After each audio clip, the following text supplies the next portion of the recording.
그 최상목 그 장관님, 네. 한 가지 좀 확인 좀 하겠습니다. 다음 주에 일정이 있습니까? 네, 다음 주에 미국에 출장을 갑니다.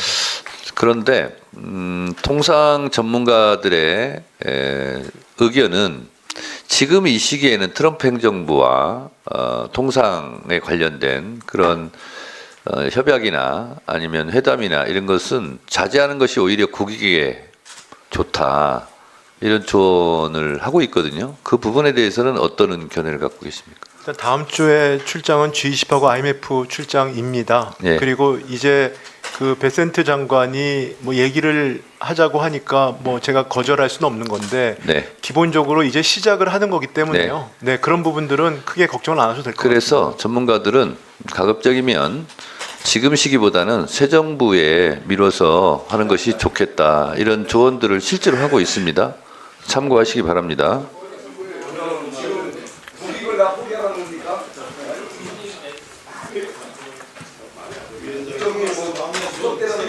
좀 진중하게 들을 줄 알아야지. 스톱 시키라는 거예요. 왜 위원들이 이렇게 위원장 한 말씀을 이렇게 진중하게 듣고 있어요. 박스럽게. 아이고, 국정을 지지공개 가능한 신분에 그 정도는 국정을 정지시키라고. 다 했어요, 말? 다 하셨냐고? 더 해보세요. 더 해보세요. 국정을 마비시키지 맙시다. 국정을 방해하지 맙시다. 윤석열이 탄핵되고 파면됐으면 좀 자중하실 줄 알았으면 좋겠어요. 아직 그쪽 당 당원이죠? 좀 염치들이 있으시다. 좀 염치가 있어야죠. 김기표 의원 질의하세요. 경기도 부천시를 김기표입니다. 이복현 금융감독원장님, 네. 검찰에서 수사도 잘 하시고 법도 엄격히 적용하셔서 금융감독원장이 되신 걸로 저는 알고 있습니다만은 법률을 수사도 하고 엄격한 법률가 입장에서 한번 여쭤보겠습니다. 예. 그 최상목 당시 대행이 마은혁 재판관을 임명하지 않는 것에 대해서 그때 어떻게 생각하셨습니까? 뭐 금감원장으로서 제가 말씀드릴 기회에 있는지는 조금 조심스럽긴 합니다만. 조심스러워도 한번 얘기해 보시죠. 제가 그냥 들어올 수 있다고 생각합니다. 어쨌든 뭐 굳이 개인적인 그거를 물으신다면. 개인적인 의견을 묻습니다. 그러니까 당시에는 저도 이제 법률가로서 6인 헌법재판소 체제가 지금 그대로는 작동이 안 될 것 같고 네. 2명을 임명하는 것으로 작동할 수 있는 어떤 숨통을 트이는 거 아닌가 이렇게 생각을 했고, 그리고 또 그게 이제 저희가 갖고 있는 어떤 금융시장 안정의 기능과 관련돼서는 사실은 좀 조심스럽긴 합니다만, 그 헌법재판소 체제가 작동이 안 되게 되면 저희가 이제 해외 투자자들한테 설명할 때 여러 가지 어려운 부분이 있어서 한 명이 임명 안 된 것을 묻습니다. 어쨌든 저는 2명이 임명된 거에 대해서는 좀 여러 가지 논쟁은 있었지만 그래도 안정적으로 어떻게 운영될 수 있게 된 게 아닌가 이렇게 생각을 한 부분이 있습니다. 한 명 임명 안 된 것은 어떻게 생각하죠? 마은혁 재판 임명하지 않는 것은? 당시에는 그냥 한덕수 총리께서 그 전에 이제 어떤 그 동의 법률가로서 3명 중에 2명을 임명하고 1명을 임명하지 않는 것이 법률적으로 맞다고 생각했나요? 어떤 정무적인 결단에 가깝다고 그렇게 생각을 하고 있었습니다. 그건 법률적인 문제지 정무적인 문제는 아니지 않습니까? 게다가 권한쟁의에서까지 국회의 청구권이 침해됐다고 결정이 내려졌다면 바로 임명해야 되는 것 아닌가요? 법률가로서 묻습니다. 근데 이제 제가 외람됩니다만 헌법재판 절차라든가 헌법상의 판단이 사실은 그 완전히 고유한 기술적인 법률과 어떤 정치적 영역이 그렇게 확실히 구분되는지는 제가 잘 모르겠습니다. 권한쟁의에서 결정된 것은 국가나 지방자치단체를 기속한다는 헌법재판소를 알고 계시죠? 알고 있습니다. 기속한다는 말은 바로 그 결정에 따라야 된다는 말인 것도 알고 계시죠? 근데 이제 임명의 시기라든가 이런 것들에 대해서는 조금 더 헌재가 시기라는 것을 마음대로 정할 수 있다고 생각하시나요? 그렇게 생각하는 거 아닙니다. 다만 그럼 언제 해야 되죠? 권한쟁의에서 결정이 나오면? 어쨌든 그 취지에 따라야 된다고 그렇게 20 이해하고 며칠씩 임명하지 않는 게 맞다고 생각합니까? 어쨌든 그 부분은 제가 뭐라고 답변 드릴 취지는 아닌데 이제 지금까지 답변하셨습니다. 본인 의견을 한번 말해보세요. 26일씩 임명 않는 게 맞습니까? 법률가로서 묻는 겁니까? 법률가 양심으로서. 근데 제가 임명을 하시려고 되게 고민하신 건 옆에서 보긴 봤습니다. 어쨌든 제가 22일이 적당한지 안 한지에 대해서는 확정적으로 답변드릴 위치는 아닌 것 같습니다. 네, 의원님 질의하시기 바랍니다. 네, 경기 남양주면 김영민입니다. 자, 부총리님, 네. 그 비상계엄 반대했다라고 계속 말씀하고 계세요. 맞아요? 네, 일단 뭐 그렇게 물어보시니까 답변을 하고 있습니다. 네, 네. 지금도 반대하는 입장입니까? 네 잘못했다고? 지금도 반대하고 있습니다. 그러면 그 윤석열 파면에 대해서는 잘했다고 평가하십니까? 네, 제가 그 부분에서는 뭐 일단 헌법과 법률에 따라서 이루어진 것이기 때문에 네, 그렇게 뭐 생각하고 있습니다. 네. 네. 그러면 파면 결정에 대해서 따라야 된다고 생각하세요? 뭐 헌법재판소의 그 결정이니까 따라야 된다고 생각합니다. 그런데 왜 마은혁 재판관을 임명 안 했어요? 저도 그 따르려고 노력을 했다고 말씀을 드렸습니다. 무슨 노력을 했어요? 네, 근데 임명을 했어야지. 아니죠. 국무회의 자체도 헌법기관이기 때문에 헌법기관 작동을 위해서 장난하십니까, 노력을 지금? 했답니다. 헌법재판관 임명이 국무회의 심의사항이에요? 의결사항이에요? 아니죠. 말씀해 보세요. 국무회의 심의사항입니까? 그건 아닙니다. 아니죠. 그건 아닙니다. 그럼 임명하면 됐죠. 왜 안 따랐냐고요. 저한테 왜 안 따랐냐, 그러니까 제가 어떤 일을 했냐고 물어보시니까 제가 그 당시에 그런 예. 생각을 갖고 그러니까 했다는 걸 그게 설명을 드리는 겁니다. 선택적으로 헌재 재판결을 따르겠다 안 따르겠다라고 판단하고 있으니 공직자의 자격이 없다라고 얘기하는 겁니다. 자, 그리고 한번 화면 보실까요? 비상계엄 반대했다고 하는데 행적이 수상합니다. 화면 좀 보여주시죠. 네, 보십시오. 이날 보면은 다 좋아요. 뭐 비상계엄 선포하고 그 다음에 뭐 F4의 개최 이것도 뭐 의문은 제기되지만 어쨌든간 행적들이 뭐 했다는 것들은 나옵니다. 그런데 진짜 비상계엄을 반대했으면 비상계엄 해제 요구안이 가결되고 나서 국무회의 소집을 해제를 위한 소집을 했을 때 국무회의 참석했어야죠. 왜 안 하고 집에 갔습니까?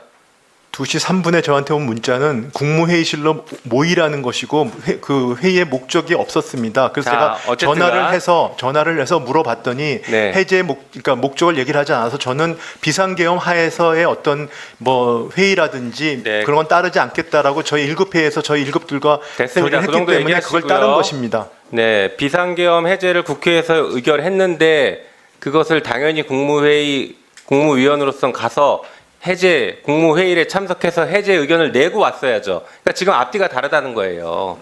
논리도 안 맞고 일관성이 없어요. 자, 금감 원장님.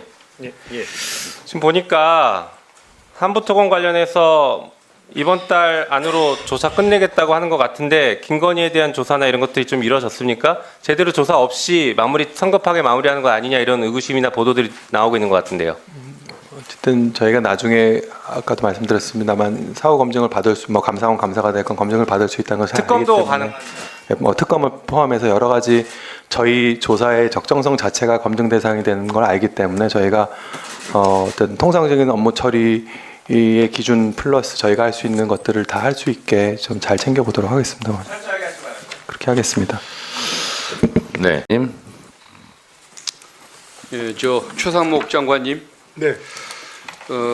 오전에 말씀드린 것처럼 내가 잘못을 인정하는 법을 도대체 못 보고 항상 변명거리가 많다는 그 점에 대해서 너무 좀 수긍할 수 없다는 그런 입장을 좀 말씀드리고, 저는 우리 최상목 장관이 탄핵 때문에 지금 이 자리에 조사받기 위해서 청문회에 서 있지만 저는 탄핵 대상이 아니라 형사처벌 대상이라고 믿는 사람입니다. 헌법재판소법, 상설특검법을 위반해서 마은혁 재판관, 마용주 대법관을 임명하지 않고 내란 특검, 그다음에 명태균 특검 추천 의뢰를 하지 않았습니다. 이거 공수처에서 직무유기죄로 수사하고 있는 것 아십니까? 네, 일단 뭐 그런 알고 상황은 알고 있습니까? 있습니다. 네. 대통령 산하, 그러니까 그 당시에 본인 산하였는데 경호처가 법관의 어떤 영장 집행을 집단으로 거부할 때 공수처에 2차례에 걸친 협조 요청에도 불구하고 집단 범죄 행위를 말려야 할 의무, 이걸 무시한 채 그 범죄를 방관을 했습니다. 그것은 직무유기죄와 특수공무집행 방해 방조죄에 해당할 수가 있고 그걸 공수처에서 이 역시 수사하고 있다는 사실 아십니까? 네, 근데 한 말씀 올리겠습니다, 의원님. 예. 공수처법 제가 조문은 제가 정확히 지금 번호는 잊어먹었습니다만 그 대통령과 대통령 비서실은 공수처랑 어떠한 일체 협의도 할 수가 없도록 되어 있습니다.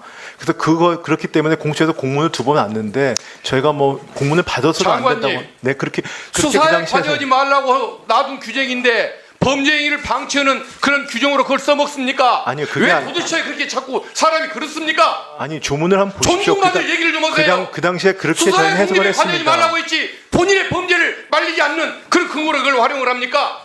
아니, 상식 저희는 있는 그렇게 분이라 판단했습니다. 그러지 마세요. 제발.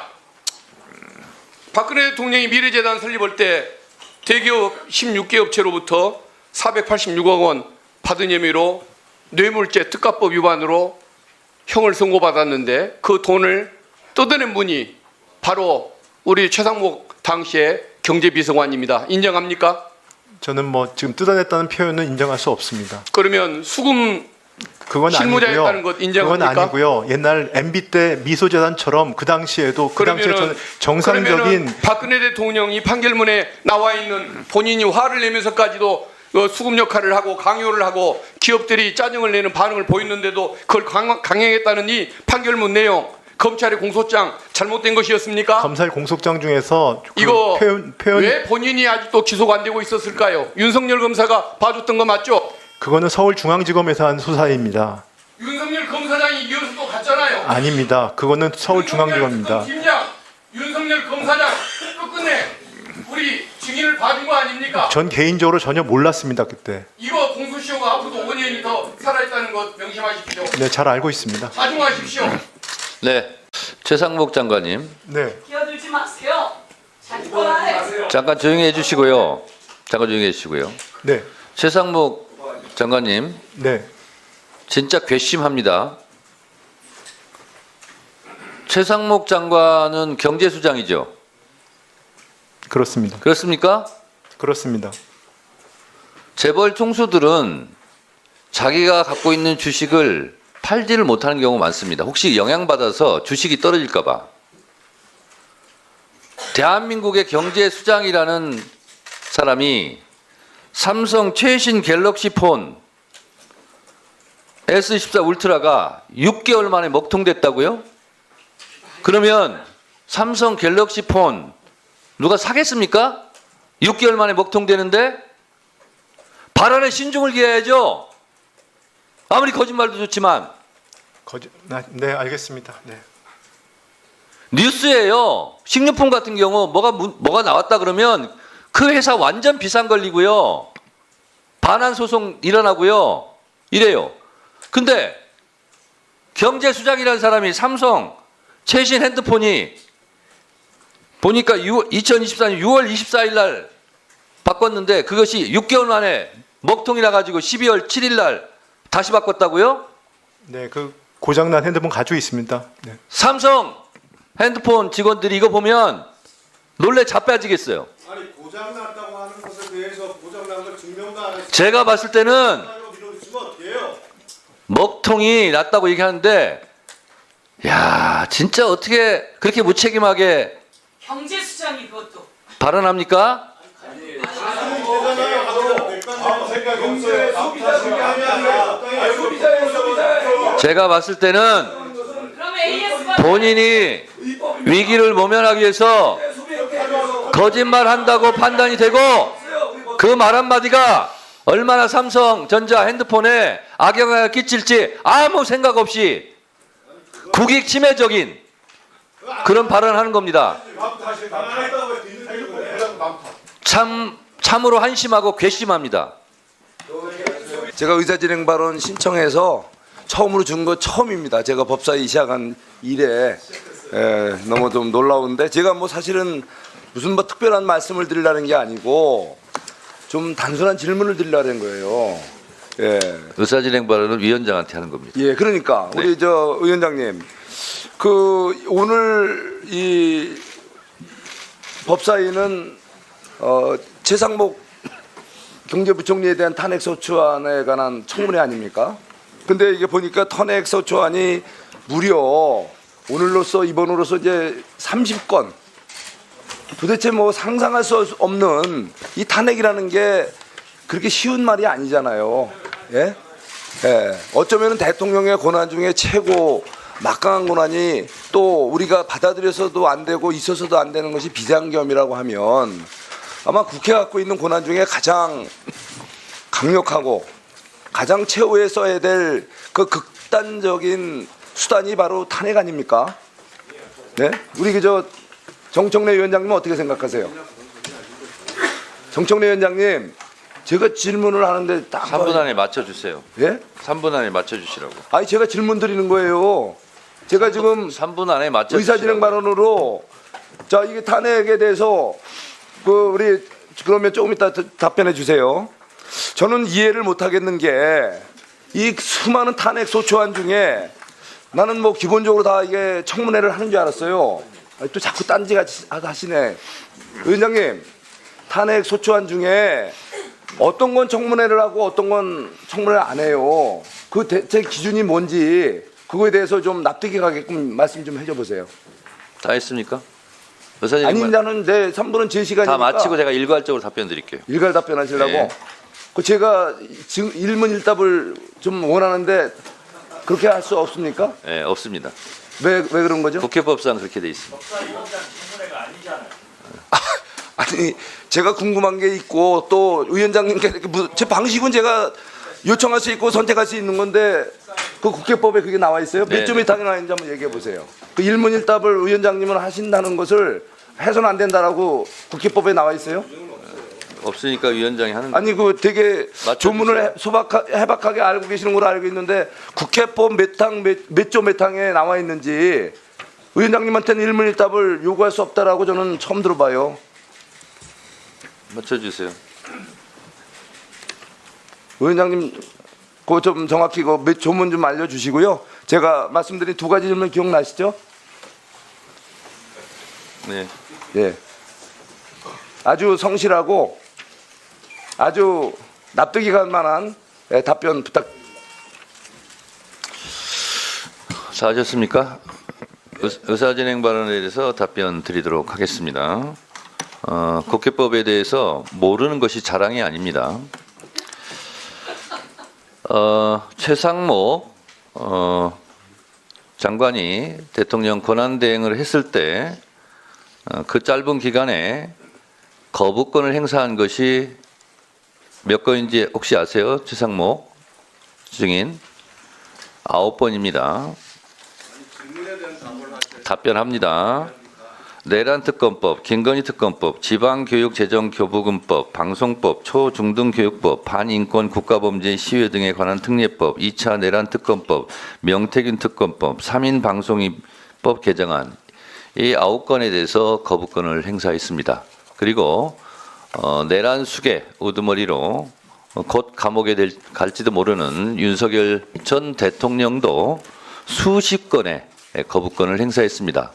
헌법재판소는 정치적으로 법적으로 해결할 일을 가지고 국회에서 권한을 행사한 걸 가지고 군대를 동원해서 국회를 보낸 것은 명확하게 위헌이다 하고 파면 사유 중에 하나로 그것을 얘기했습니다.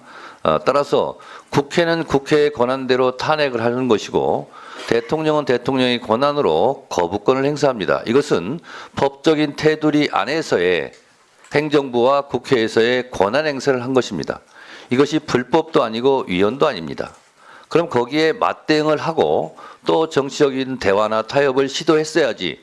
그렇다고 해서 군대를 동원해서 국회를 침탈한 것은 위헌이다라고 답변을 했고요.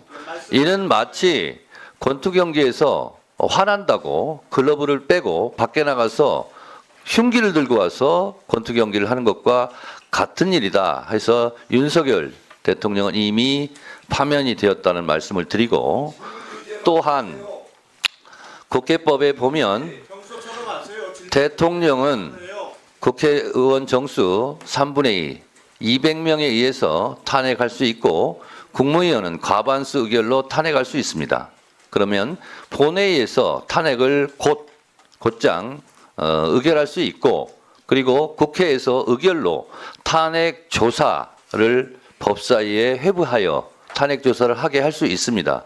따라서 국회에서 본회의장에서 탄핵을 의결한 경우는 탄핵이 되는 것이고 소추안이 의결되는 것이고 그렇지 않고 더 조사할 필요가 있다라고 본회의 의결로 법사위로 회부한 경우는 오늘처럼 탄핵 조사 청문회를 하게 되는 것입니다.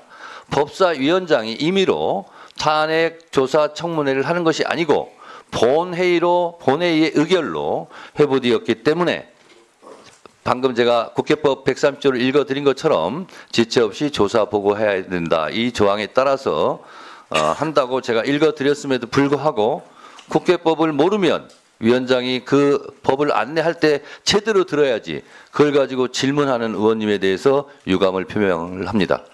박범계 간사님, 네, 의사진행관 하시죠. 아니 제가 질문 조용히 하세요. 마지막 몇 항에 일문일답 못하도록 돼 있습니까? 스스로 공부하세요. 스스로 공부하세요.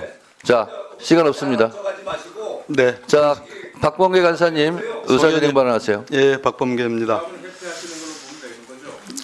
지금 위원장의 의사 진행을 계속 방해할 시에는 145조 1항에 따라서 경고 조치하도록 하겠습니다. 자, 네. 하세요. 지금 위원장님께서 잘 정리해 주셨듯이 이번 최상목 부총리 탄핵 소추를 위한 청문회는 국회 본회의 이제 검사장까지 줄줄이 줄탄핵. 거기다가 심지어 모든 국무위원들까지 탄핵하겠다 해서 총탄핵이란 말까지 나왔어요. 근데 오늘 우리 최상목 땡 탄핵을 보니까 이거야말로 스토킹 탄핵이에요. 네, 발언을 마쳐주시기 바랍니다. 발언이 끝났습니다. 최상목 증인, 오늘 멈춰주세요. 시간 끝났어요. 5분 지났어요. 최상목 증인, 네. 오늘 답변 태도에 대해서 위원장으로서 미리 하나 말씀드리겠습니다. 이 개헌 문건 있지 않습니까? 네. 아니 진중에 뭐 하시는 겁니까? 개헌 문건에 보면 예비비를 조속한 시일 내에 충분히 확보하여 보고할 것 이렇게 돼 있어요. 자, 최상목 증인, 네. 보고할 것 그러면 기획재정부 장관이 보고한다는 것은 대통령한테 보고한다는 뜻이겠죠? 즉각 네? 중단하세요. 그렇죠? 진성란하게 즉각 중단하세요. 최상목 증인, 네. 이 개헌 문건에 보면 예비비를 조속한 시일 내에 충분히 확보하여 보고할 것 이렇게 돼 있는데 보고는 대통령한테 하는 거죠? 제가 그 부분은 참고 자료로 그 자리에서 받은 거고 자. 그다음에 실무자를 통해서 자, 이 참고하러 엄청난 받았기 내용이 때문에 있는데 네. 제가 그래서 문제 제가 삼고자 하는 그 부분을 것은 추정하기는 어렵습니다. 약간 받기 때문에 이렇게 얘기했어요. 네, 네, 그렇습니다. 이런 추상적인 답변하지 않기 바랍니다. 저 위원장이 그 봤으면 자리에서 받고 본게 아닙니다. 안 봤으면 안 본 거지 약간 봤다는 게 어디 있어요? 아니요, 그 자리에서 본 게 아니고 1시 50분경에 발언을 봤다는 말씀을 드린 앞으로 겁니다. 정확히 해주시기 네, 바랍니다. 알겠습니다. 김영환 의원님 질의해 주세요. 국민들께서 보고 있잖아요. 송석준 의원님은 의사진행이 방해가 된다고 위원장이 판단하고 인정하기 때문에 국회법 145조 1항에 의해서 1차 경고합니다. 1차 경고가 수행되지 않을 시에는 2차 집행을 하도록 하겠습니다. 발언권 정지 및 퇴장입니다. 자, 앉아주세요. 앉아주세요. 앉아주세요. 앉아주세요. 그러면 계속 서 있어요. 앉지 말고. 김영환은 그냥 관계없이 질의해 주시기 바랍니다. 질의하시기 바랍니다. 1차 경고 먹었기 때문에 조심하시기 바랍니다. 자, 질의하세요. 자, 질의하세요. 질의하세요. 자, 질의하겠습니다. 예, 국민의힘 의원님들 좀 자중하시고요. 자, 기획재정위에서 법사위로 사부임된 김영환입니다. 먼저 우리 최상목 증인 제가 좀 짚어드릴게요. 이제까지 대정부 질문에 있었던 최상목 증인의 발언들입니다. 고민정 의원 그 쪽지 관련된 질의에서 열어보지도 않고 직원한테 이렇게 넘겼다고 하셨어요. 네, 그렇습니다. 네. 자, 그 다음에 진성준 의원 질의에도 보지도 않고 넘겼다고 네, 그랬어요. 그렇습니다. 네. 김병주 의원 질의에도 보지도 않고 네, 넘겼다고 그렇습니다. 그랬어요. 자, 저 동영상 한번 틀어주세요. 기재위에서는 이렇게 반응하셨어요. 유동성 관련된 얘기 같다. 제가 네. 첫 줄이 예비비라는 걸 봤는데 그거조차 예비비 보셨죠? 네, 자, 예비비 보셨다고 그랬어요. 그거는 첫 줄에 그 자리에서 본게 예비비를 아닙니다, 보셨다고 의원님. 얘기하셨습니다. 그 자리에서 본 게 그 자리는 쪽지 상태에서 받았고요. 자, 예비비를 보셨어요. 그다음에 예비비라는 그러니까 숫자- 예비비 첫 줄에 예비비라는 단어를 보셨다고 직접 네, 말하셨잖아요. 그거는 1시 50분쯤 봤습니다. 정확히 말씀. 제가 여러 번 말씀을 드렸습니다. 그 얘기는. 자, 윤인대 차관보 예, 말씀하십시오. 증인 선서 하셨죠? 예, 했습니다. 네. 지금 기재위에서 윤인대 차관보가 발언을 할 때 이렇게 발언하셨어요. 자, 최성목 증인은 지금 첫 줄에 예비비는 봤다고. 네. 시간은 제가 어떤지 모르겠어요. 네. 그건 본인이 알고 있기 때문에. 그런데 윤인대 차관보는 이렇게 이야기하셨어요. 쪽지를 받았어요? 네. 접은 상태에서 받으셨어요? 예, 접은 상태에서 받았습니다. 예. 그런데 기재위에서 이렇게 발언하셨어요. 계엄과 관련된 예비비 관련 재정 자금 확보 이런 정도만 기억하고 있다. 어떻게 하셨어요? 그건 저는 봤습니다. 본인이 보셨어요? 예, 저는 사실 네. 그때 말씀드렸던 똑같은 식 계속 말씀드렸는데 본인만 그럼 보시고 저는 쪽지를 끝났어요? 받아가지고 그다음에 이제 하는 총재가 들어오셔가지고 부총리께서 하는 총재랑 대화를 나누셨고 저는 이제 회의 준비 때 밖에 나왔다가 잠깐 열어봤는데 그런 내용이 있었다는 걸 제가 확인했습니다. 확인했고. 네. 그러면 차관보 알았고 최성목 증인도 알았어요. 그래서 그거는 아까 1시 50분경 자, 저희가 상식적으로 일곱에 돌아갔을 상식적으로 때 생각해 봅시다. 대통령이 비상계엄을 선포를 했어요. 비상계엄군이 국회를 침탈했습니다. 다 TV로 보셨죠? 네, 맞습니다. 예. 그런데 차관보 제가 질문하는 게 아니고요. 침탈하는 걸 저한테 봤습니다. 네네. 그렇죠? 보셨죠? 네? 자, 비상계엄을 선포했고 군인들이 들어오는 걸 다 보셨어요. 시민들이 저항한 거 보셨고 의원들이 담을 넘어서 들어온 거 보셨습니까? 네, 봤습니다. 비상계엄 해제 결의안 어렵게 이루어진 거 보셨어요? 봤습니다. 네. 그런데 자, 비상계엄 선포를 했고 예비비라는 단어를 봤어요. 윤희대 차관보는 바로 언급을 해요. 계엄과 관련된 예비비 관련 재정자금 확보라는 것을 인지를 하고 있어요. 이게 정상 아닌가요? 저기 아니 이게 어떻게 네, 의원님 유동성 저한테 질문을 하시니까 답변을 네. 간단히 드리면요. 지금 그 당시 상황은 저한테 굉장히 초현실적인 상황이었고요. 저는 그 내용을 몰랐습니다. 그냥 그 당시에는 저는 어차피 계엄에 반대를 했고 외환시장이 열려 있었습니다. 시장을 체크하고 있었고요. 시장에 걱정을 많이 하고 있던 상황이었고 그렇기 때문에 그 자리에서 제가 받은 자료, 참고하라고 준 자료에 대해서 자, 관심도 네, 없고 알겠습니다. 열어볼 생각도 없었습니다. 그래서 그냥 차관한테 알겠습니다. 맡겨놓은 자, 상태였습니다. 그날이 국회의장이 12월 10날 예산안 뒤로 미룬 날입니다. 알고 계십니까? 본회의 의결. 네, 뭐 그런 거 12월 3일 원래 의결하기로 그런 거 했는데 같습니다. 네네. 그날 의장께서 12월 10날로 옮기셨어요. 그날 무슨 일이 있었냐? 증액 협상을 하고 있었어요. 그런데 마지막 이 차관이 뭐라고 예결위 간사한테 가져온지 아세요? 검찰 특활비 깎였었죠. 이거 언급도 안 했습니다. 언급도 안 했어요. 마지막에 하나 들고 온 게 뭐냐? 예비비를 복원시켜달라. 예비비를 복원시켜달라. 그러면 비상계엄 했고 예비비를 보셨고 차관보는 이게 비상계엄 자금인 거를 인지를 했고 이 차관은 왜 예비비를 가져왔을까요? 왜 혼자 결정을 했어요? 이 차관이? 그거는 지금 3일 계엄 전 아닌가요? 말씀 주신 거. 맞습니다. 네, 12월 근데 2일, 뭐 3일. 그걸 그게 무슨 아니 그러니까 뭐냐면 무슨 인과관계로 물어보시는지는 이해가 안 이미 갑니다. 그 비상계엄 쪽지 문건은 계획되어 있었던 거예요. 전달되기 전에. 의원님 그렇게 네. 추정으로 말씀하지 마십시오. 그거는 있을 수가 없는 얘기입니다. 자, 그러면 네, 맞춰주세요. 네. 장동혁 의원님 질의해 주세요. 김소구 증인에게 일단 여쭙겠습니다. 남원장성 임시순창 국회의원 박기승입니다. 최상목 증인은 국가 위기 앞에서 자신의 의무를 방임 회피했고 국민 전체에 대한 봉사자로서 책임을 져야 할 공무원으로서의 헌법상 의무를 정면으로 위반했습니다. 윤석열 피고인은 내란 행위로 인해서 국가 혼란을 야기하고 민생 경제를 파탄에 이끌었음에도 아직까지 국민에 대해서 사과하지 않고 있습니다. 최상목 경제부총리는 내란 속에 윤석열이 파면된 것에 대해서 사과한 적 있습니까? 저는 계엄에 반대했고 계엄을 막지 못한 것에 대해서 이미 여러 차례 말씀드린 적이 있습니다. 파면 이후로 사과한 적 있습니까? 그건 저는 파면 이전 이후가 관계없이 계엄에 대해서 반대했고 계엄이 잘못됐다고 생각하는 사람입니다.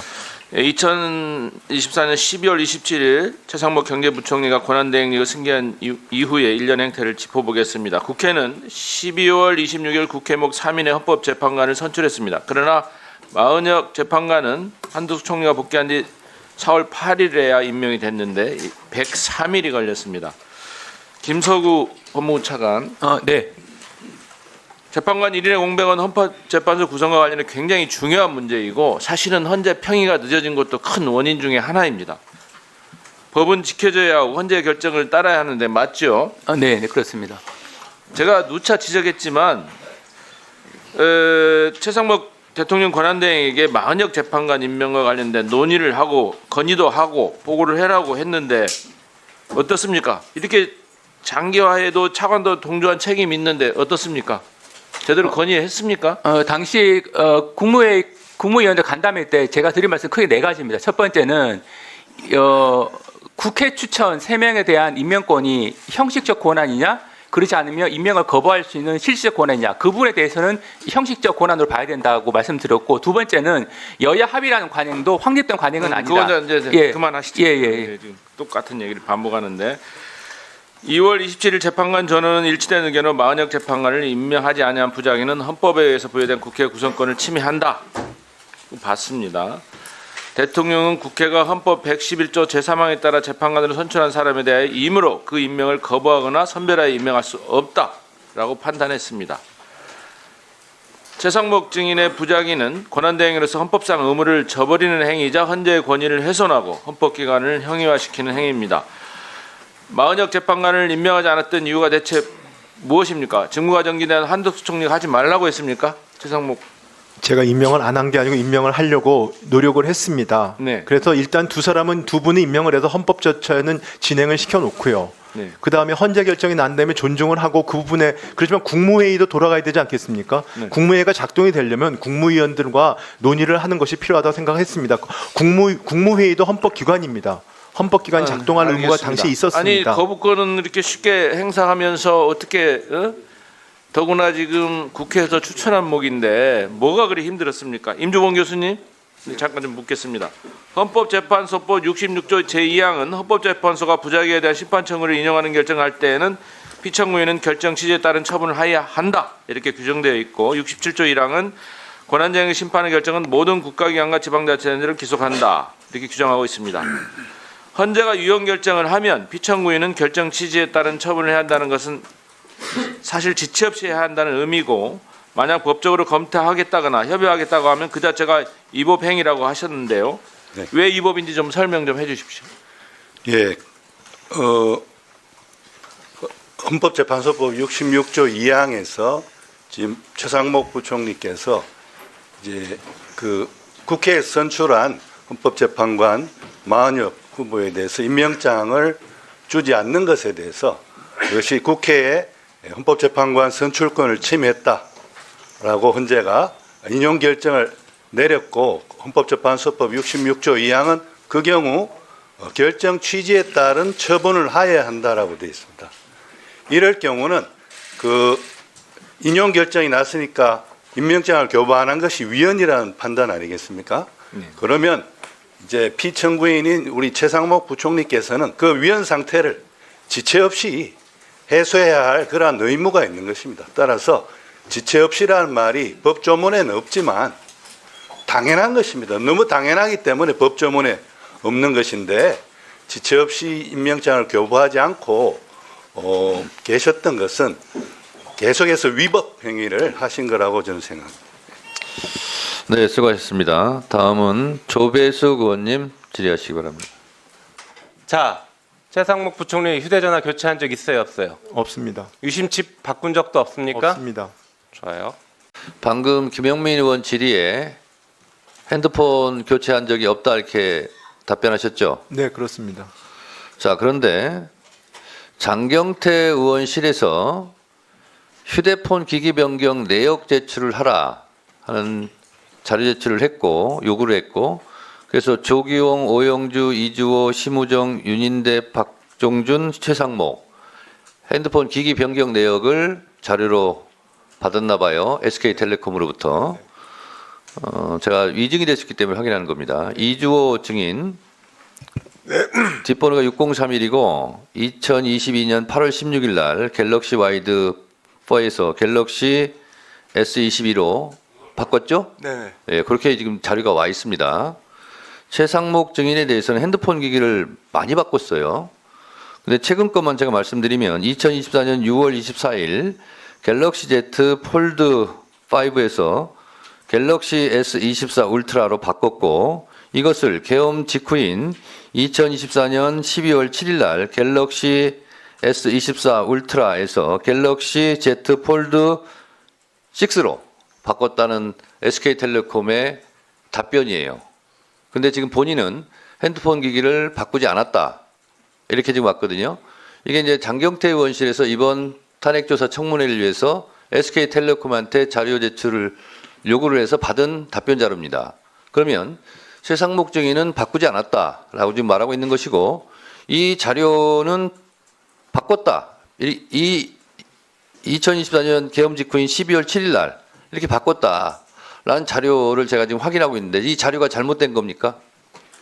지금 제가 핸드폰 기기를 계엄 이후에 바꿨냐고 말씀하셔서요. 고장이 났기 때문에 바꾼 건 맞습니다만 제가 계엄 이후인지는 네 그래서 분명한 거는 핸드폰 기기를 과거 거다 다 가지고 있습니다. 네 그렇습니다. 왜 거짓말을 해요 여기서? 자, 의원님들 조용히 계시고요. 자, 아니 고장이 나가지고 잠깐만요. 새로 그러니까 제가 바꾼 건 아닙니다. 최상목 증인 잠깐만요. 김용민 의원의 질의에 핸드폰을 교체한 적 있냐? 없다라고 답변한 것이 맞죠? 네 맞습니다. 자, 그리고 제가 그리고 이상해서 이 자료에는 계엄 직후인 2024년 12월 7일 날 갤럭시 S24 울트라에서 갤럭시 Z 폴드 6로 바꿨다고 장경태 의원이 이 자료를 가지고 있는데 그래서 제가 확인하면서 이상해서 물어보는 거예요. 그래서 제가 바꾼 적이 없냐 그랬더니 지금은 바꾼 적 있습니다. 이렇게 답변했어요. 그러면 기회를 제가 드리겠습니다. 이건 분명한 위증이에요. 그런데 국회법에 보면 위증을 했다 하더라도 지적을 받고 맞습니다. 제가 위증을 했습니다. 그리고 이 부분에 대해서 용서해 주십시오 하면은 그 위증죄를 사할 수 있다는 조항이 있습니다. 그 조항을 적용받겠습니까? 국회법에 그런 조항이 있습니다. 네. 정확히 말씀 아니 왜냐하면 그러니까 핸드폰을 바꿨냐 저는 핸드폰이 고장이 나서 근데 제가 정확히 날짜를 기억을 못 하고 있었습니다. 근데 제가 의도적으로 바꾼 건 아니고요. 둘 다 가지고 있습니다 지금. 자, 둘 다 갖고 있다고. 네 가지고 다른 있습니다. 분들 조용히 하세요. 자, 핸드폰을 갖고 있다니까 갖고 있다는 건 제가 알겠어요. 네네. 근데 지금 김용민 의원 질의는 핸드폰 사용하는 기종을 바꿨냐 교체했냐고 물어봤지 바꾼 기종을 버리지 않고 갖고 있느냐 이걸 질문한 게 아니에요. 그래서 핸드폰을 교체했느냐 안 했습니다 하는 것은 위증이라니까요. 자, 그래서 제가 최상목 증인을 생각해서 국회법에 위증을 했다 할지라도 그것을 수정할 경우에는 그 감경하거나 아니면 고발을 안 하거나 이런 조치를 할 수 있는 국회법 조항이 있기 때문에 그 국회법 조항을 적용을 받아서 아까 김용민 의원이 질문한 거에 대해서 답변할 때는 위증이 맞습니다. 그런데 위원장님 지적을 받고 위증인 것을 알았습니다. 그러므로 제가 수정하겠습니다. 교체를 했습니다. 이렇게 하실 의향이 있냐고 제가 묻는 거예요. 그런 식으로 안내하는 겁니다. 다른 분들 조용히 하시고요. 다른 분들 조용히 하세요. 자, 다른 분들, 자, 국민의힘 민주당 의원님들 다 조용히 하세요. 조용히 하세요. 자, 최상목 증인의 판단, 결정할 수 있는 기회를 지금 드리겠습니다. 답변하세요. 네, 제가 정확히 날짜를 기억을 못했습니다만 핸드폰 기기가 고장이 나서 지금 고장이 난 핸드폰은 가지고 있고 새 핸드폰을 지금 쓰고 있습니다. 네, 그건 맞습니다. 네, 자, 사과하세요. 이게 무슨 소리죠? 자, 의원님들 잠깐 조용히 하세요. 자, 진행은 위원장이 합니다.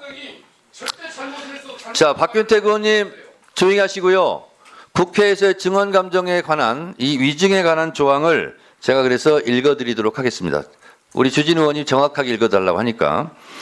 국회에서의 증언 감정 등에 관한 법률 제14조 위증 등의 죄 1. 이 법에 따라 선서한 증인 또는 감정인이 허위의 진술, 가로 열고 서면 답변을 포함한다. 진술이나 감정을 하였을 때에는 1년 이상 10년 이하의 징역에 처한다. 다만 범죄가 발각되기 전에 자백을 하였을 때에는 그 형을 감경 또는 면제할 수 있다. 이렇게 돼 있고요. 2항 제1항의 자백은 국회에서 안건심의 또는 국정감사나 국정조사를 종료하기 전에 해야 한다. 그래서 제가 이 1, 2항을 제가 말씀을 드린 거고 아직 이 탄핵조사 청문회가 끝나지 않았기 때문에 지금 하는 것이 좋다는 취지로 제가 본면을 드린 거고 네, 안내를 시켜 드린 겁니다. 그래서 이렇게 정확하게 읽어 드렸기 때문에 다시 한번 발언할 기회를 드리겠습니다. 네, 저는 뭐 제가 위증할 의도는 전혀 없었습니다. 그 오해 소지가 있을까봐 그렇게 답변을 드린 겁니다만 전 날짜를 제가 정확히 못했습니다. 그래서 그 부분은 오해를 드려서 제가 그 부분은 수정을 하겠습니다. 네, 자 수정을 하고 최상목 부총리 이 부분에 대해서 사과할 의향은 있습니까? 아니 김영민 가만히 계시고요. 이거는 오해를 불러일으켜서 그 부분은 제가 송구스럽게 생각합니다. 네, 하여튼 발언 기회를 제가 충분히 드렸습니다. 다음은 주진 의원님. 왜 이렇게 사과 못 받아서 난리 주셨는? 아니 근데 헌법 80조 재판을 받고 있는 사람이 대통령이 되면 관계죠? 재판이 멈춥니까 아니면 재판이 십니까? 저는 최상목 부총리 이제 탄핵 청문회에 관한 네, 좋습니다. 들어가시죠. 다음은 주진 의원님. 왜 이렇게 사과 못 받아서 난리 주셨는지 모르겠습니다. 이게 지금 이 질문의 핵심 내용은 뭐냐면은요. 휴대전화 관련해 가지고 지금 비상계엄 이후로 뭔가 증거인멸용으로 없앤 적 있느냐라고 물어보는 거예요. 그러니까 휴대폰이 고장 나서 지금 바꾼 것이고 바꾼 휴대폰을 그대로 지금 가지고 있어서 증거인멸 의도적으로 교체한 적은 없다. 이런 게 발언 취지 아닙니까? 네, 그래서 오해 소지가 있어서 제가 그렇게 말씀을 드렸습니다. 네, 그럼 뭐 그게 지금 와서 바로 잡아서 팩트가 나왔으면 되는 것이지. 그리고 판례상으로도 기억에 반해서 의도적으로 하지 않고 또 같은 기일 내에서 자기 발언을 바로 잡으면 위증죄가 성립하지 않습니다. 그러니까 그 부분에 대해서 인위적으로 매번 이렇게 증인에 대해서 사과를 요구하는 것 자체가 저는 맞지 않다라고 생각하고요. 임지범 교수님 좀 잠깐 나와 주십시오. 네. 임지범 교수님. 네. 임지범 교수님께서도 하나 좀 확인을 하겠습니다. 예. 재판을 받고 있는 사람이 만약에 대통령이 되면 재판은 멈춥니까 아니면 재판이 진행됩니까? 제가 예전에 임지봉 교수님 발언하신 공개 내용을 보니까 재판이 멈추지 않는다는 견해를 공개적으로 밝히셨어요. 그러니까 헌법 제84조에 대해서 임 교수님께서는 소추는 기소의 의미로 좁게 봐야 한다. 그리고 대통령 취임 전에 이미 진행 중인 재판을 정지하거나 중단할 명분이 전혀 없다. 이렇게 말씀하셨고요. 헌법 84조는 대통령에게 주어지는 특권 조항인데 엄격하게 해석해야 된다. 넓게 확대 해석하면 권한 남용을 정당화시킨다. 이렇게 지적한 바 있습니다. 학자로서 법률적 견해는 계속 유지되고 있으십니까? 아니 근데 그 건하고 헌법 80조 재판을 지금 받고 있는 최상목 사람이 대통령이 부총리하고 무슨 되면 관계죠? 재판이 멈춥니까 아니면 재판이 진행됩니까? 제가 아까 그 법률적 견해의 일관성에 대해서 여쭤보는 거예요.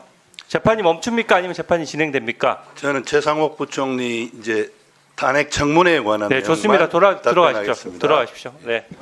아니 이 참고인이나 증인은 기본적으로 그 객관성이 생명입니다. 법률적 견해를 밝히거나 학자로서 견해를 밝힐 때는 학자의 양심에 따라서 모든 견해에 대해서 객관적으로 밝힐 수 있어야 되는 것이거든요.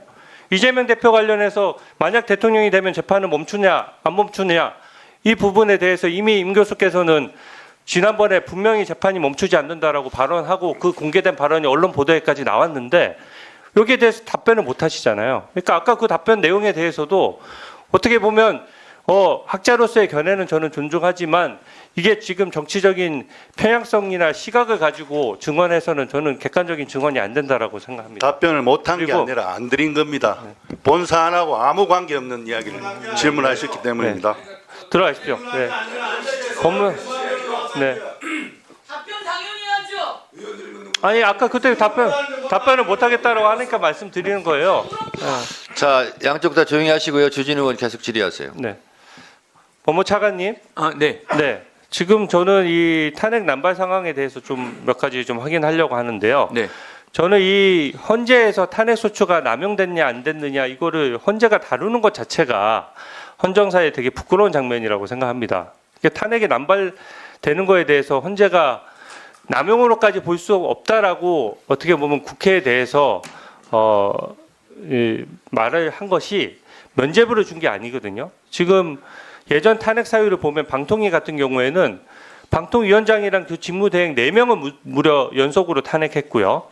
그럼으로써 방통위라는 그 큰 조직이 민생을 위해서 완전히 운영되지 못했습니다. 그리고 이동관 방통위원장 탄핵 사유에 대해서는 복사붙이기를 하다 보니까 검찰청법에 의해서 탄핵한다는 내용이 들어갔어요. 방통위원장을 검찰청법에 의해서 탄핵한다. 이게 되게 코미디 같은 얘기거든요. 그리고 법무부 장관 탄핵 사유에는 야당 대표인 이재명 전 대표를 노려봤다는 이유가 탄핵 사유로 버젓이 들어갔습니다. 또한 탄핵 비용도 문제예요. 이게 지금 그 탄핵 소추됐던 국무위원들이 일을 못한 상태에서 국민 혈세로 월급이 나가는 것도 문제인데 탄핵 소추 대리인단에 벌써 4억 6천만 원을 썼다는 거거든요.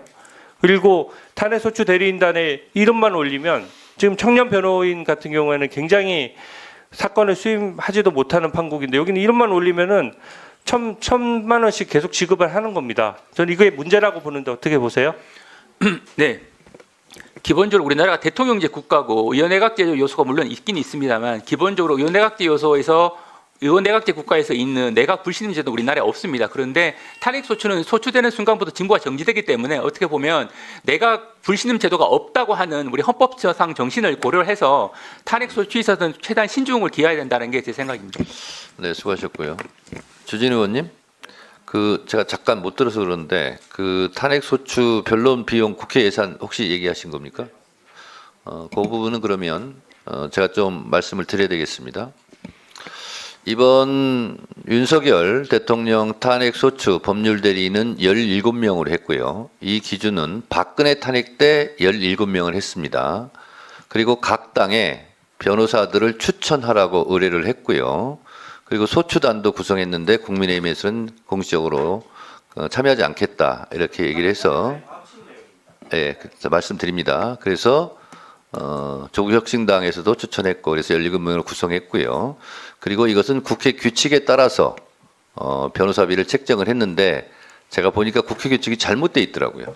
예를 들면 개인으로 하면 1,100인데 1,100만 원인데 로펌으로 하면 4명이 1,100만 원 가지고 나눠 갖는 거예요.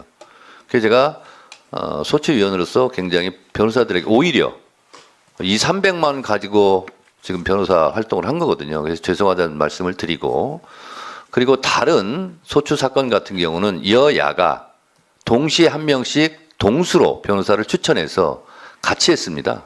그래서 민주당에서만 일방적으로 변호사 비용을 썼다 이런 부분은 팩트가 아니다. 국민의힘이 추천한 변호사도 같은 수로 지금까지 탄핵 법률 대리인을 했다는 말씀을 드립니다. 만혁 재판관 임명 계속 거부했었는데 그게 헌법 위반이라는 거 몰랐습니까? 거부한 게 아닙니다. 임명하려고 노력을 했습니다. 84일간 안 했는데 노력했어요. 제가 두 사람을 임명을 해가지고 일단 헌법재판소는 만역재판관을 묻습니다. 헌법조치안 돌아가는 노력을 했습니다. 저 공직자를 보면 용납이 안 돼요. 천천히 말씀하세요. 님, 임지봉 교수님 두 분 감사 말씀드립니다. 정말 헌재가 상당한 그 기간 혼란을 겪고 있던 시기에 두 분께서 바른 말씀, 방향 또 잘 제시해 주셔서 옳은 결론이 날 수 있었던 것 같습니다. 이 자리를 빌어서 깊은 감사 말씀드립니다. 그리고 이복현 금감원장님은 제가 보기에 이제 지난 정권이 되겠죠. 윤 정권의 공직자다운 공직자를 저는 몇 명 못 봤는데 그래도 우리 이복현 원장께서 나름의 그 소신을 갖고 업무를 처리해 주시는 것에 대해서 경의를 표한다는 말씀 드리고 질문을 시작하겠습니다. 우리 최상목 장관님. 네. 본인의 잘못을 나는 인정하는 법을 못 봤습니다.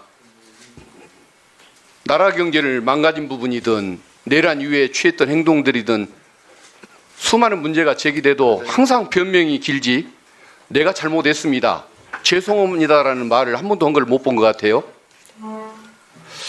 자, 질문 드리겠습니다.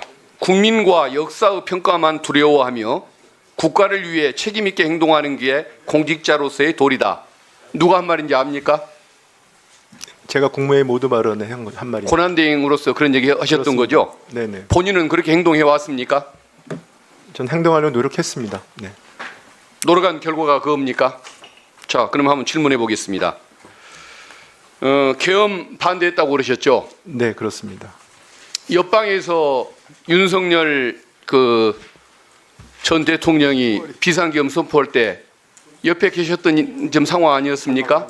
그렇죠? 옆에 있지는 않았습니다만 네, 대기실 국무회의에 참여했을 거 아닙니까? 뭐 국무회의인지 모르고 들어간 건 맞습니다. 네. 그때 말리기 위해서 찬성하지 않았다는 것 외에 본인이 말리기 위해서 어떤 노력을 했었습니까? 직을 걸고 팔다리를 붙잡고 막는 행동했습니까? 그 부분에 대한 계엄을 막지 못한 국무회의 한 사람으로서 제가 그거는 뭐 기재위나 국회 본회의에서 직을 걸고 막았어야지. 찬성하지 않았으니까 나는 반대했다라고 그렇게 얘기를 합니까? 설득을 하려 노력했습니다. 그러면 설득해도 안 됐으니까 가서 발표하시오. 내란 범죄 저지르시오. 라고 방관하는 게 그게 장관의 태도입니까? 뭘 그렇게 잘난 게 많아요? 제가 잘난 걸 말씀드리는 건 부끄러움을 아니고요. 하세요. 제가 항상 말이 많아요. 그리고 만역재판관 임명 계속 거부했었는데 그게 헌법 위반이라는 거 몰랐습니까? 거부한 게 아닙니다. 임명하려고 노력을 했습니다. 84일간 안 했는데 노력했어요. 제가 두 사람을 임명을 해가지고 일단 헌법재판소는 헌법조치안 돌아가는 노력을 했습니다. 헌법재판소가 결정을 한 이후에도 28일간 그걸 결정을 뭉갰어요. 왜 법을 안 지킵니까? 그 부분에 대해서는 저도 노력했다 말씀을 드리지 않습니까? 그걸 국무위원들하고 상의를 하고요. 그다음에 그때는 또 거기 권한대 그러니까 총리께서 언제 돌아오실지 모르기 때문에 그런 경우를 두고 개긴다고 얘기하지 노력했다고 얘기하지 않습니다. 헌재가 명령을 하고 본인에게 권한이 있는데 그걸 안 해놓고 노력했다. 무슨 궤변이에요. 그리고 경호처 영장 집행 거부하고 특수 공무집행 방해 범죄 저지를 때 왜 말리지 않았습니까? 그때는 무력 충돌이 있으면 안 되기 때문에 그 부분에 대해서 제일 신경을 썼습니다. 경호처한테 정하지 말라고 얘기해야 무력 충돌이 안 생길 거 아닙니까? 왜 아무것도 안 하고 그걸 방치했습니까? 제가 무력 충돌이 벌어지지 않도록 양측에 정말 여러 차례 주의를 요구했습니다. 부끄러움을 하세요. 그 직무유기 범죄 고발되는 거 알죠? 그리고 경제장관으로서 경제를 살릴 의지가 있었는지 자체가 저는 의문스러워요. 경제가 제일 싫어하는 것이 불안정, 혼돈 상황 아닙니까? 그래서 헌재재판관 2명을 임명했습니다. 왜 이런 전국을 혼란시키는 상태를 더 방치하고 그걸 계속 물러날 때까지 방관을 하는 태도를 취했습니까? 그리고 환율로 올라가기를 바라서 미국 국채에 투자를 했습니까? 그럼 외화를 가지고 있던 오랫동안 가지고 있던 민간인 때부터 가지고 있던 외화 예금을 됐습니다. 외화 국채로 전환한 것뿐입니다. 최순실 사건 때 국정농단 사건 때 본인이 경제비서관 하면서 재벌들한테 486억 뇌물 수금하는 역할을 했죠. 그것도 안 했습니까? 그거는 그 당시는 제가 그 정상회담에 문화재단을 참여하기 위해서 정상회담 준비 차원에서 했고요.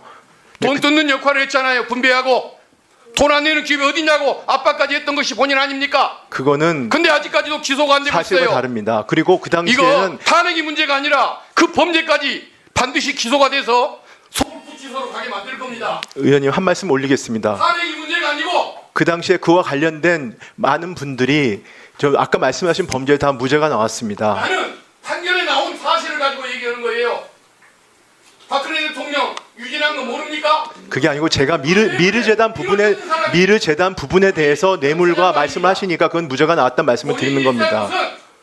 정부 청사가 아니고 서울 구치소에 한다는 사실 곧 보여줄 겁니다. 스스로 올려나가는 것이 본인의 공직자로서의 마지막 도리라는 점 분명히 명심하세요. 네. 그러는 분이 왜 갑자기 그래요? 저 공직자를 보면 농담이 안 돼요. 천천히 말씀하세요. 공직자 자격이 없어요. 네. 네. 이런 사람이 지금 헌법재판관을 또 지명을 해가지고 대통령도 아니면서 저기서 앉아있는 이완규 법제처장을 본인이 지명해놓고 오늘 또 보니까 헌법재판소에 지명이 아니랍니다. 발표만 했지. 이완규 법제처장 인사검증 뭐 자료 내고 했다고 하는데 지금 알려드립니다. 지명 아니라고 합니다. 네, 최상목 장관님. 네. 권한대행을 얼마나 수행하셨습니까? 한 88일 정도 했습니다. 네. 그 윤석열 내란숙의 범죄자 공소장에 따르면 계엄 당일날 윤석열 당시에 대통령이 그 최상목 장관을 불러서 밑에 사람 시켜가지고 계엄 문건을 전달했다고 이렇게 되어 있는데 그건 맞습니까?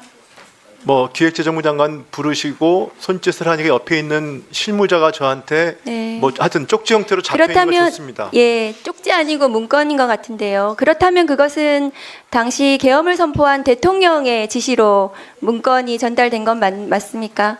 저는 당신은 참고 자료로 그런 말씀이 어쨌든 계속되면 참고 대통령의 자료 받았습니다. 계엄을 선포한 대통령의 지시로 문건이 최상목 장관께 전달된 것은 맞습니까? 불렀으니까요. 네, 제가 말씀드린 그대로입니다. 네. 그래서 그렇다면은 근데 그 문건을 안 보셨다는 거죠? 네, 뭐 접혀 있는 상태였기 때문에 그 당시에는 네. 경황이 없었습니다. 어쨌든 거기서 나가서도 안 보셨다는 네, 거죠? 그 당시에 나와서 저는 그래서 사퇴할 나라가 이렇게 생각이었습니다. 망했나 봅니다. 네. 대통령이 장관한테 문건을 줬는데 그 문건을 안 봤대요. 그래서 대통령이 탄핵이 되고 장관한테 뭘 지시를 했는데도 장관이 대통령의 그 지시를 무시하는 거네요. 그리고 본인은 국채도 사시고요.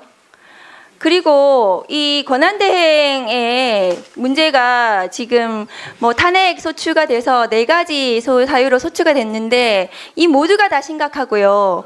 그리고 한덕수 또 권한대행의 문제도 굉장히 심각합니다.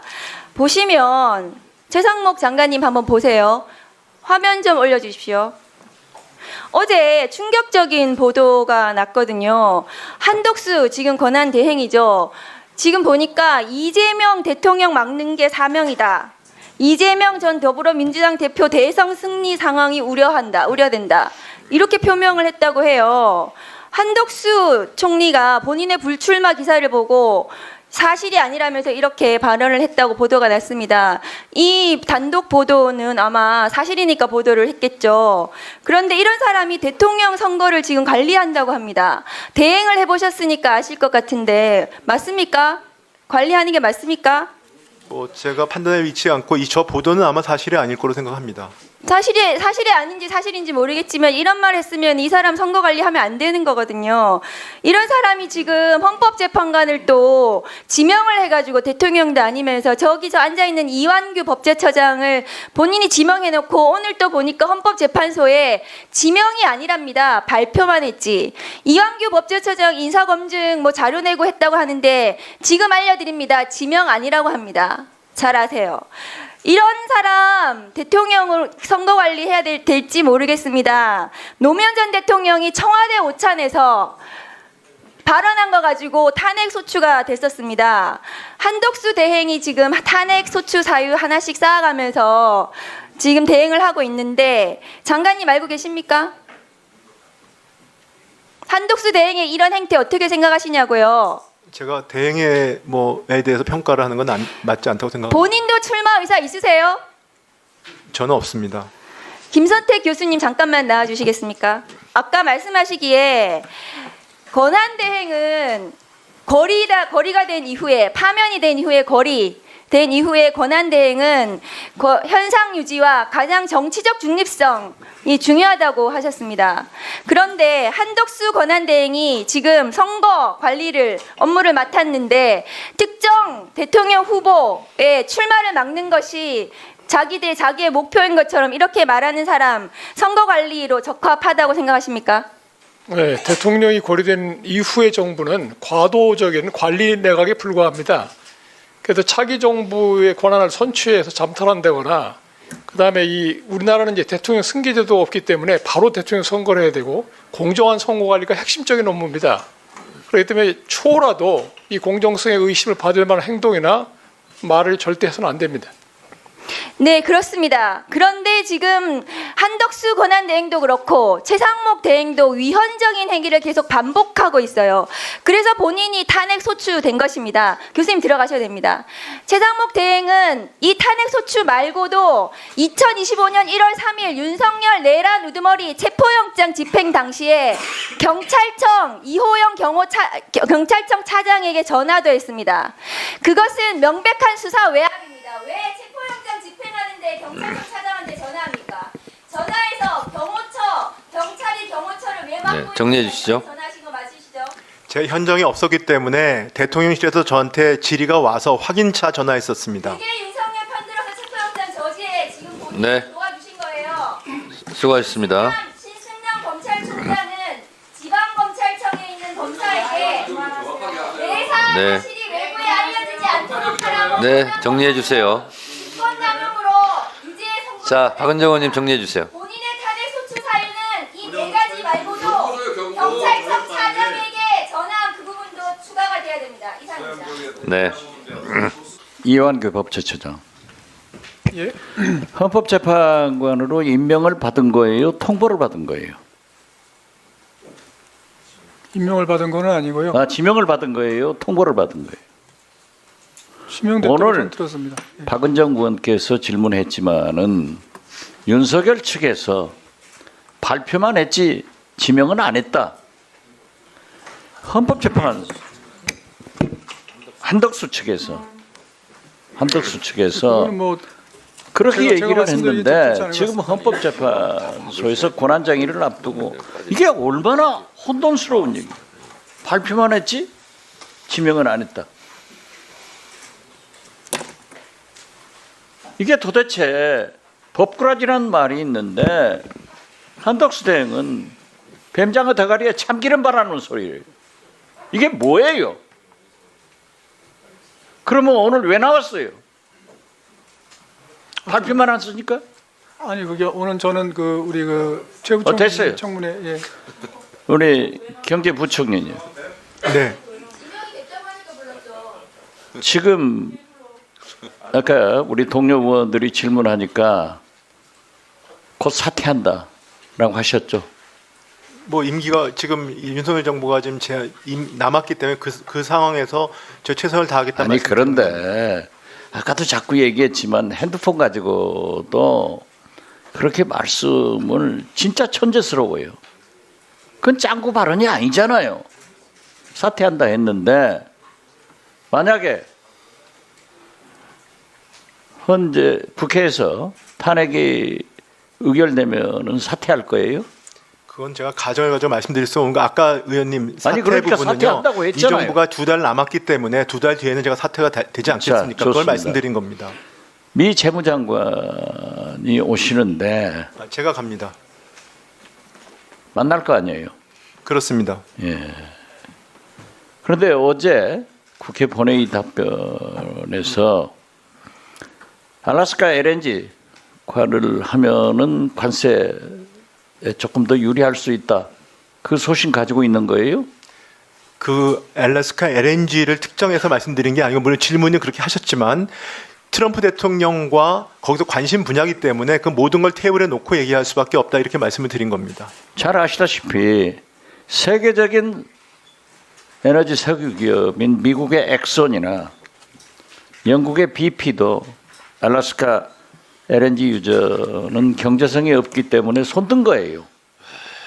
이걸 갖다가 우리나라 기업들에게 복로로 시키려고 하는 이 작전에 우리가 놀아나서는 안 된다. 네, 그런 일은 없을 겁니다. 그런 일 없죠? 네, 그런 일은 없습니다. 그 분명히 해야 돼요. 네, 그렇습니다. 지금 제가 보기에는 트럼프 대통령이 한덕수 대행과 그 전화하면서 대통령 나오냐 얘기한 것은 상당히 전략적으로 역시 트럼프다운 질문이다. 저는 그렇게 생각해요. 그게 만약 사실이라고 하면은 그렇게 한덕수 대행을 띄워놓고 관세 전쟁에서 유리한 것을 잡으려고 했다. 저는 그렇게 생각하는데 어떻게 생각하세요? 글쎄, 그건 제가 왜냐면 그 부분을 잘 모르기 때문에 판단은 어렵고요. 다만 그렇게 양 정상이 통화를 기가 했기 막히게 때문에 빠져나갈 그걸 하면은 안 돼요. 사실 말이죠. 보세요. 한덕수 대행은 국회에서 합법적인 청문회를 통해서 추천된 세 분의 헌법재판관을 임명하지 않아 가지고 탄핵당했죠. 그렇습니다. 예, 그랬죠. 네. 우리 최상목 대행은 헌법에도 국회법에도 없는 여야 합의가 안 돼 있으니까 마은혁 그리고 마영주 헌법대법관은 임명 안 했죠.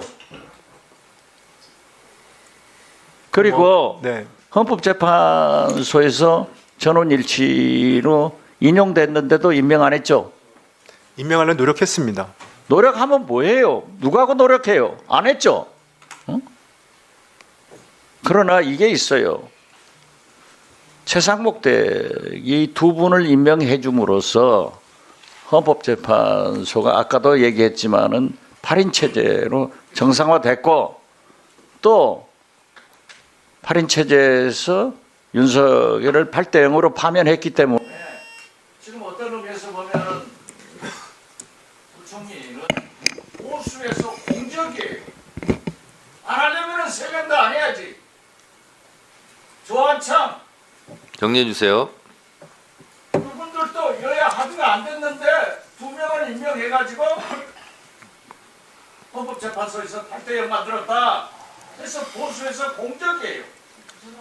그리고 진보에서는 야당에서는 왜 마은혁 재판관 임명하지 않았냐 이렇게 해가지고 양쪽에서 협평을 받는데 그 문제에 대해서는 어디에 여야가 합의해야 임명한다 하는 법이 있어요. 네, 정리해 주시기 바랍니다. 말씀해보세요. 네. 한덕수 대행께서 그 여야 합의를 요청을 했습니다. 그게 헌정사의 관행이라고 말씀을 하셨습니다. 돌아가지고 마은혁, 마영주 다 임명해요? 여야 합의했나요? 자, 정리해 주시고요. 그 당시에 그렇게 말씀하셨습니다. 자, 수고하셨습니다. 다음은 이성윤 의원님 질의해 주세요. 네, 제가 앞에 의원들의 질문을 듣다 보니까 국민들이 복창이 터지겠어요. 예? 윤석열 존경합니까? 대학 다닐 때 같이 다녔잖아요. 대학 다닐 때 그때 형이라 했습니까? 대학 다닐 때 몰랐습니다. 몰랐어요? 전혀 몰랐습니다. 상모가 상모하는 거 맞아요? 네? 상모가 이렇게 부른 거 맞아요? 아닙니다. 윤석열 존경합니까? 윤석열 용산 대통령이 파면된 이유가 뭐냐? 아시죠? 네. 바로 남 탓했기 때문에 그럽니다. 국민 탓, 국회 탓, 야당 탓. 그렇기 때문에 파면된 거예요. 지금 답변 내내 남 탓이에요. 채권을 왜 샀습니까? 추천이 들어와서. 왜 마은혁 임명 안 했습니까? 전임의 의견을 받아서 여야 합의가 안 돼서. 심지어 휴대폰을 왜 바꿨습니까? 휴대폰이 고장나서. 그렇지, 휴대폰이 잘못됐어요. 왜 남 탓을 그렇게 합니까? 국정 내내 그렇게 했습니까? 직무대행 하는 기간 내내 그렇게 남 탓하고 그렇게 했습니까? 그렇지는 않습니다. 그럼 뭡니까? 하루 종일 오늘 오전 내내 남 탓하고 심지어 휴대폰까지 탓하고는 보고 너무 황당할 정도까지. 아니 이러니까 국민들이 내란이 지나면 안 됐다고 보는 겁니다. 왜 남 탓을 그렇게 해요? 전 사실대로 오늘 말씀드렸습니다. 보니까 최상목 장관이 파면될 이유가 똑같습니다. 윤석열하고. 윤석열은 남 탓하다가 파면됐어요. 추상박 장관도 남 탓하다가 파면된 겁니다. 지금 보니까 40명 임명하는 거 이런 거 다 남 탓하다가 끝난 거예요. 예? 자, 하나만 보겠습니다. 저기 우리 저 경찰청 서울청장 대행. 네, 서울청장 대행입니다. 서울청장 대행을 임명하셨죠? 올해 2월에 임명하셨죠? 네, 그렇습니다. 직접 임명했습니까? 뭐 제가 결제했습니다. 서울청장 언제 만났습니까? 정확히 제 질문을 이해 못했습니다. 언제부터 알게 됐냐고 물었습니다. 저기 기획재정부에 그때 저기 출입을 했었습니다. 네. 정부 예금 행사 때부터 만난 거죠? 네, 그때 알았습니다. 네. 그 몇 년 됐습니까? 벌써 그때 몇 년도입니까? 그때 안대가 2006년도에 2006년도 지금까지 교분을 나누고 있었습니까? 그렇지는 않습니다. 여기 박현수 지금 현재 서울청장 직무대행이 어떤 사람인지 아십니까? 저분이 12.3 내란 때 뭘 했는지 아십니까? 확인해 보셨어요? 지난번에 국회에서 한번 뭐 어느 국회의원께서 질의하실 때 들었습니다. 13 내란 때 조지오 경찰청장이 윤석열을 만나고 계엄이 선포되고 그러자 조지오 청장이 박현수 전화를 합니다. 그다음 박현수 그 당시에 경찰국장이었죠. 경찰국장이 다시 경비국장 전화해가지고 2분 후에 바로 국회가 전면 봉쇄가 돼요. 박현수 국장. 네. 그때 무슨 내용을 통화를 했습니까? 그 부분은 제가 수차례 말씀을 드렸지만은요. 그 당시에 계엄이라는 초유의 상황이 발생을 했고 그 당시 무슨 얘기를 했냐고 묻지 않습니까? 예, 집에서 출근을 안부 전화했습니까? 집에서 출근을 하면서 제가 그 당시에 됐습니다. 경찰국장으로서 그 계엄이 긴박한 상황에서 안부 전화했다고요? 안부 전화한 건 아닙니다. 내란 임무 중요 종사자입니다. 이런 종사자를 갖다가 지금 수사받고 있죠. 네, 그 조사받고 있죠. 입건됐죠. 참고인사를 3회 받은 바 있습니다. 공무원법에 보면 국가공무원법에 보면 수사받은 자를 직위해줘야 돼요. 그런데 최상목 대행은 장관은 대행 시절에 저런 내란 수계를 위해서 중요 임무를 수행한 경찰국장을 바로 이게 서울경찰청장 대행으로 임명해버렸어요. 승진시켜서. 직위 해제해도 부족한 사람을 승진시킨 겁니다. 이러니까 내란 세력들이 계속 내란을 진행시키기 위해서 알박기 인사한다는 비판을 받는 거예요. 최상목 장관이 바로 이걸 한 겁니다. 응? 그렇지 않습니까? 말씀해 보세요. 아니 적법 절차에 따라서 경찰청장 경찰청장 직무대행과 행안부 장관 직무대행이 제청을 했기 때문에 결재를 한 것입니다. 그것도 남탓이라고 말씀하실 것 같아서 제가 답변하기가 어려워서 그렇습니다. 그러니까요. 이것도 적법 절차에 따라서 합니다. 아니 그런 절차에 따라서 결정을 했다 말씀을 드리는 겁니다. 자, 정리해 주시죠. 다음은 박범계 간사님, 네, 신문해 주시죠. 가기 전에 임지봉 교수님.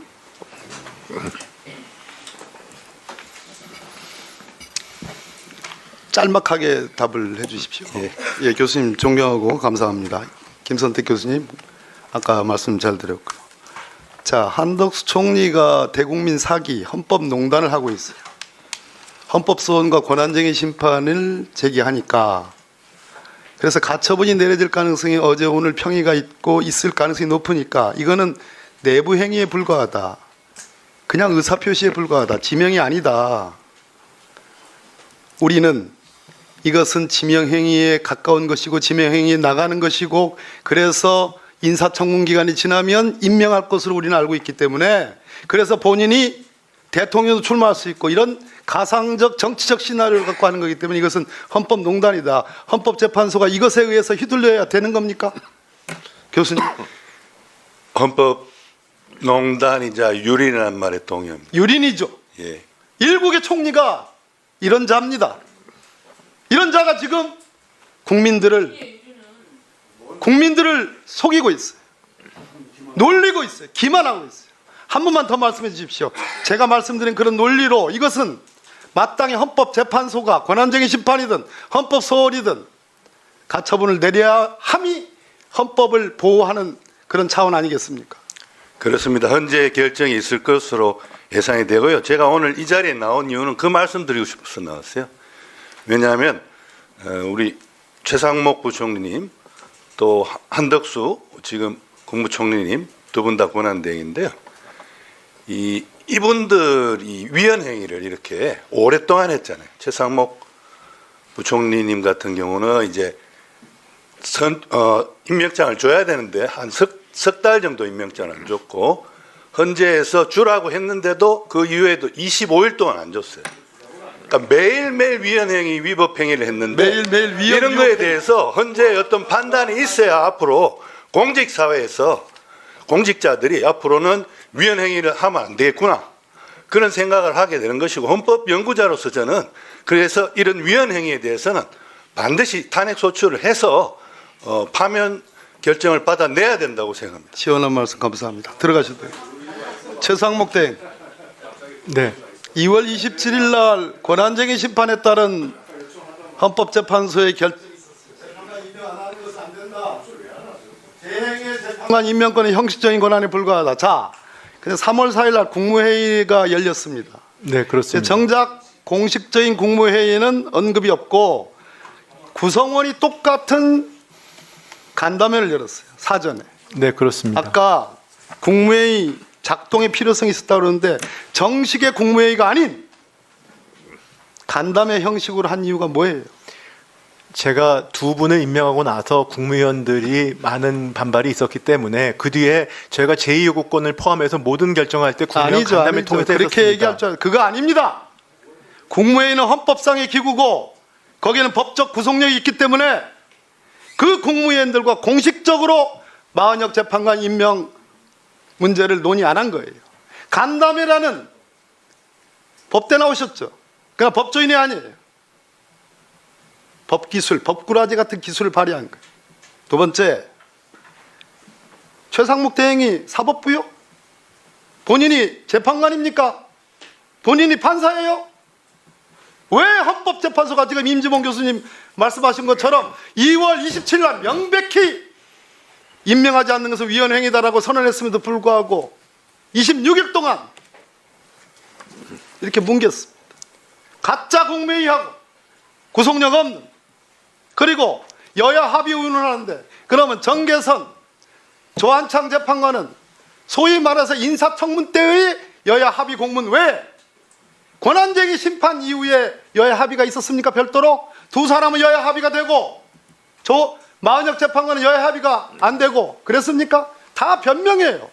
거짓말이고 이게 오늘날 일국의 경제를 책임진다고 하는 경제부총리의 대국민 거짓말이다. 그렇기 때문에 그 국채 문제 나라를 팔아버리고 시장에 최상목이라는 사람이 2억 원에 가까운 장기 미국채를 환율과 역으로 진행되는 바로 그런 것이 나라를 팔아먹는 거다 이게. 거짓말, 위선, 더군다나 국익은 조금도 생각하지 않는 경제부총리. 경제지표는 또 어때요? 뭘 잘합니까? 미국에 갑니까? 최상목 대회가 없어도 최상목 부총리 없어도 경제 잘 관료들 받겠어요. 없는 게 나요. 답변해보세요. 네, 의원님 말씀 유념하겠습니다. 다만 한 말씀만 올리면은요, 제가 외화를 갖고 있던 걸 가지고 외화 국채 샀기 때문에 환율의 문제는 잘못된 지적이시고, 그다음에 한국 국채를 더 많이 가지고 있습니다. 네. 다른 분들 조용히 해주시고요. 저도 위원장으로서 5분간 저도 질의하도록 하겠습니다.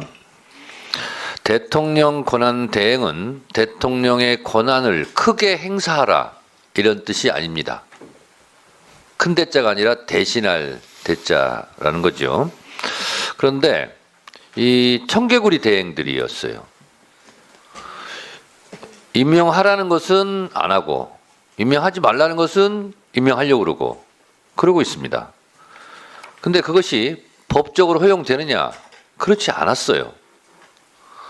저는 여야 합의로 임명해야 된다. 합의가 없었으므로 임명할 수 없다라는 논리도 무법적 논리이고 근거도 없지만 실제로 추경호 원내대표가 도장을 찍어서 국회의장한테 보냈어요. 정계선, 조한창 등 임명해달라고. 그래서 그것 때문에 헌재에서 더더욱 임명하지 않은 행위는 위헌이다 이렇게 판결을 한 겁니다. 그런데 우리가 주목하진 않지만 마영주 대법관은 왜 임명 안 하는 거예요? 여야 합의 이런 말도 하지 않고 그냥 뭉갠 거예요. 대법관이 가벼운 자리가 아니잖아요. 그래서 거꾸로 타는 보일러도 아니고 청개구리 대행이다 라고 할 수밖에 없고 그것은 위헌 행위다. 헌법재판소법 67조 국가기관 지방자치단체는 헌재 결정에 기속된다 이렇게 돼 있어요. 최상목 장관, 네.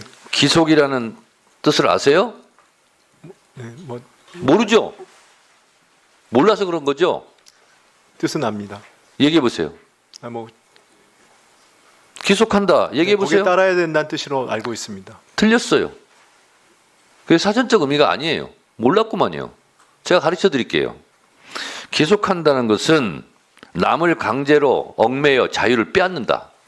이게 사전적 의미예요. 얽매여 있다. 이런 뜻이에요. 그 뜻을 모르니까 그런 거예요. 자, 김선택 교수님께 시간을 나눠서 여쭙겠습니다. 1분간 답변해 주시면 좋겠습니다. 이번 대통령 파면에 대한 헌재 판결에 대한 평가 그리고 권한대행이 헌재 재판관을 임명하지 않았거나 또는 과도하게 임명한 것에 대해서 입장을 1분간 말씀해 주시기 바랍니다. 말씀해 주세요. 대통령 권한대행의 권한 행사에는 헌법적인 내재적 한계가 있습니다.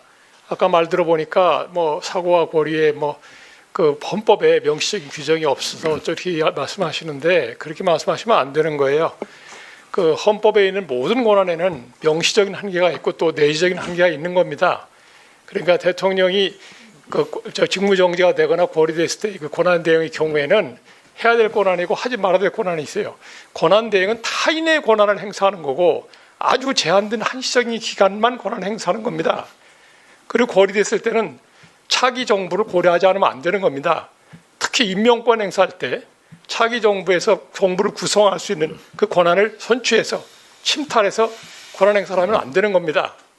이렇게 명명백백한 법리를 놓고서 이 대국민을 중개되는 이 국회 이 법사위 청문회에서 여러 가지 다른 얘기를 하는 건 정말 이해하기 어렵습니다.